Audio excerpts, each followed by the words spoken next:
আমাদের বাসা দিয়ে কতুং বলে, রানাই কতুং বলছে আর কি।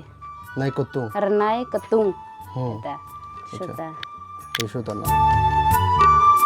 এটা কি করছেন দিদি? এটা এটা ওড়না বানাইছে আর কি। ওড়না আগে- বানাচ্ছেন? হ্যাঁ, আগে এটা আমার জামাইয়ের জন্য, স্বামীর জন্য আর কি হ্যাঁ একটা জামা বানাইছে, তারপরে এটার জন্য ওড়না বানাইছে।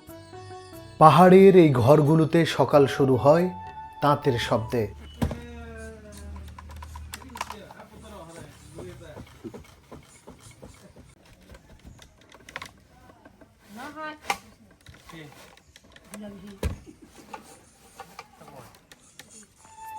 এখানে তাঁত শুধু কাজ নয়, এটা নারীদের পরিচয়।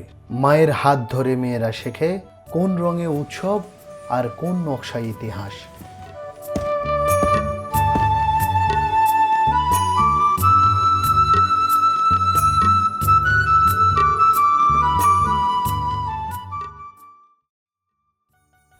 পাহাড়ি আদিবাসী নারী সেলিনা ত্রিপুরা স্বামী ও 3 সন্তান সহ বান্দরবনের রোহাংছড়ি উপজেলার বটতলী গ্রামে বাস করে।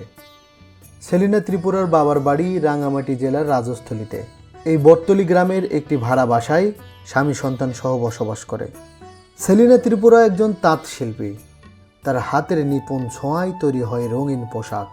সেলিনা নিজেদের পোশাক নিজেই তৈরি করে। হাতে সময় থাকলে কিছু পোশাক অতিরিক্ত তৈরি করে, যেগুলো বাজারে বিক্রি করে কিছু টাকা উপার্জন করে। দর্শক চলুন দেখি সেলিনা ত্রিপুরা কিভাবে তাঁতের মাধ্যমে কাপড় বোনে। আজকে মূলত সেলিনা ত্রিপুরার সাথে গল্প করব আর দেখব পাহাড়ি আদিবাসী নারী সেলিনা ত্রিপুরা কত সহজ সরল।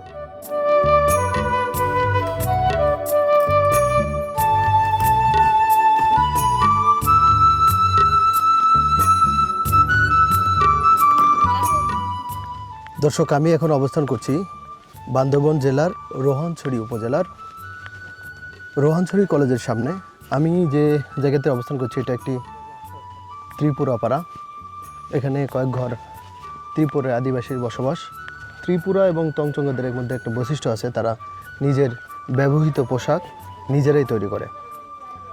তো আজকে এখানে এসেছি, আমরা দেখাবো হ্যান্ডমেড মানে নিজে নিজে কিভাবে তারা নিজেদের পোশাক তৈরি করে, তারা কত সময় নেয় একটা পোশাক তৈরি করতে, তাদের এক একটা পোশাকের জন্য কী ধরনের টাকা পায়, মানে বিক্রি করে কী পরিমাণ অর্থ পায়, এই ধরনের একটা বিষয় জানার জন্য চেষ্টা করব। তো এখানে সাধারণত একটা জিনিস বলে রাখি, এই আদিবাসী পরিবারগুলো একটু রিজার্ভ মাইন্ডেড। তারা চায় না বাঙালি বা অন্য কারো সাথে সেভাবে মিশতে, একটু দূরে দূরে থাকে। এরপর আমরা তাদের সাথে কথা বলি, অনেক ভিডিও কালেকশন করি আপনাদের দেখানোর জন্য। তেমনি একটি ভিডিও আজকে দেখাতে চলেছি।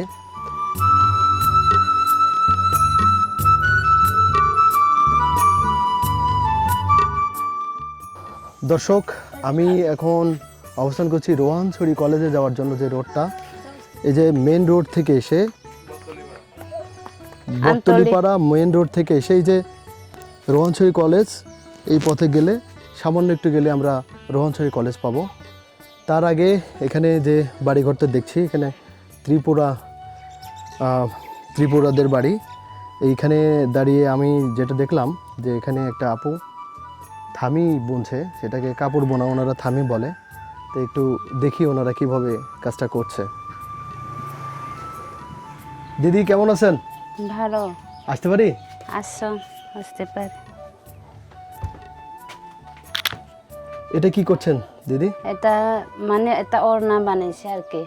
ওড়না বানাচ্ছেন? হ্যাঁ, আগে এটা আমার জামাইয়ের জন্য, স্বামীর জন্য আর কি হ্যাঁ একটা জামা বানাইছে, তারপরে এটার জন্য ওড়না বানাইছে এখন।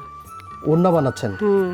আচ্ছা, এই ওড়নাটা যেটা দিয়ে বানাচ্ছেন এটা পুরোটাই হলো আপনাদের নিজে হাতে বানান, আপনার নিজেদের পোশাক নিজে হাতে বানান এরকম? হ্যাঁ, আমাদের নিজের পোশাক নিজেদের বানায় আর কি। আচ্ছা, এটা এই সুতাগুলো কালেকশন করেন কোথা থেকে? ওই বাজার থেকে আর কি কিনে নিচ্ছি যে। এগুলো বাজারে পাওয়া যায়? হ্যাঁ। এই সুতাগুলোকে কি সুতা বলেন আপনারা?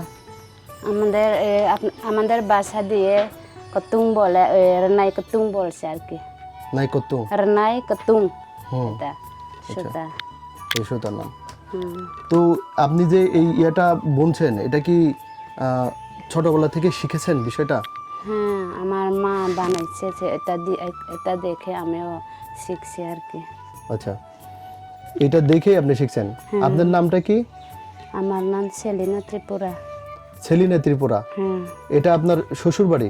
না, আমার শ্বশুরও নাই, শাশুড়িও নাই, সব মারা গেছে। তারপরে আমার বাবাও নেই।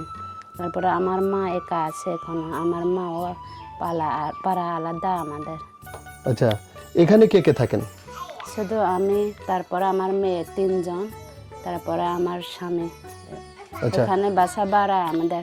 এখন আমাদের বাড়িও বানাতে পারছি না, তারপরে মানুষের বাসা ভাড়া নিয়ে এটা ভাড়া বাসা? হ্যাঁ।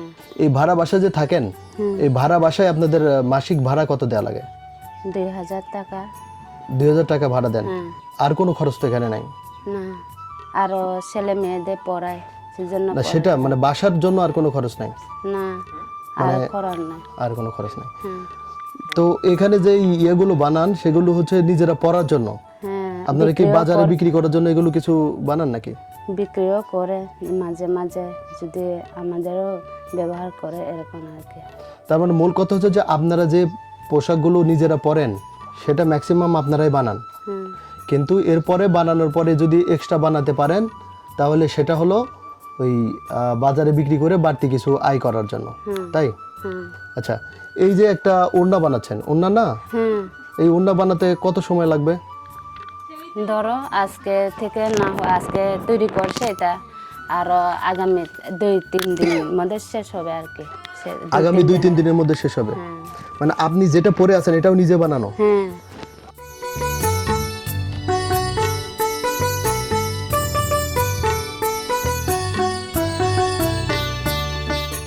দিদি, এই যে বানাচ্ছেন, এটা দিনে কতগুলো বানাতে পারবেন আপনি? দিনে তো পারে না, মানে এটা তো দেরি থাকে আর কি। ফুল তুলতে হয়, তারপরে বানাইতে হয় কষ্ট করে। একটু আজকে মানে আজকে টানছে, তারপরে ফুল তুলে আর যদি বানাই আরো 2-3 দিন লাগে আর কি। 2-3 দিন লাগে? হ্যাঁ, যদি বড় হলে পারে না। মাঝে মাঝে যদি না পারে মানুষ আর কি 1 মাস এরকম লাগতে পারে এগুলো, বেশি কষ্ট বানাইতে। এগুলো থাবিন হলে দাম আছে, তারপরে ওড়না থাবিন সহ আর কি।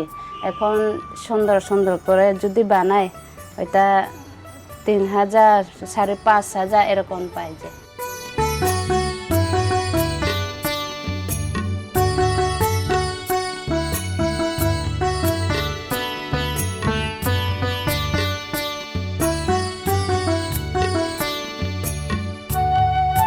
আপনার হাজবেন্ড কি করেন? আমার হাজবেন্ড গাড়ি চালায়, ছোটখাটো এই মাহিন্দ্রা আর কি। আচ্ছা, গাড়ি চালায় না? আমাদের বাড়ি রাজস্থলী। রাজস্থলী? হ্যাঁ, রাঙ্গামাটি? হ্যাঁ, রাঙ্গামাটি এলাকা আমাদের। আচ্ছা, রাজস্থলী, রাঙ্গামাটি, এখান থেকে আসছেন। আচ্ছা, এটা কি কি বলেন আপনারা? এটা রিসা বলে আর কি, আমাদের বাসা দিয়ে রিসা। রিসা। আপনাদের বাসা দিয়ে হলে ওড়না আর কি। আপনাদের ঘর দেখতেছি খুব সুন্দরভাবে সাজানো, এগুলো কি সাজানোর জন্য? না, এটা আমাদের এখানে কিছু আনতে পারেনি তো, বাড়িতে রেখে আছে, তারপরে রাখার জন্য, জিনিস রাখার জন্য আনতে পারে না, এগুলো এখানে রাখছে আর কি। আচ্ছা, সুন্দর লাগছে দেখে, মনে হচ্ছে যে এটা একটা মানে সাজিয়ে রাখছেন ঘরটা, অনেক সুন্দর। আপনার হাড়ি পাতিল এই পাশে হচ্ছে সুন্দর করে সাজিয়ে রাখছেন, দেখে খুব ভালো লাগতেছে। আচ্ছা দিদি, আরেকটা জিনিস জানার আছে, এই জিনিসটা কি? এগুলো এটা আর কি, এটা দিয়ে সুতা টেনে নিয়েছি আমরা, দোলা করছি আর কি এগুলো। ও আচ্ছা, এটার মাধ্যমে সুতাটা এরকম করছেন? হ্যাঁ, দোলা করছে, এরকম দোলা করার জন্য এইভাবে ব্যবহার করছেন? হ্যাঁ, ওইটা লাগে।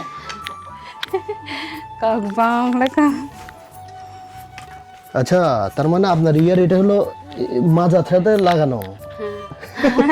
এটা না হলে তো বানাতে পারে না, এটা না করলে তো। মানে এটা ধরে টেনে না ধরলে তো ওই সুতাগুলো সমান থাকবে না? হ্যাঁ, তারপরে শক্ত হয় না আর কি, বানাতে পারে না এটা না থাকলে।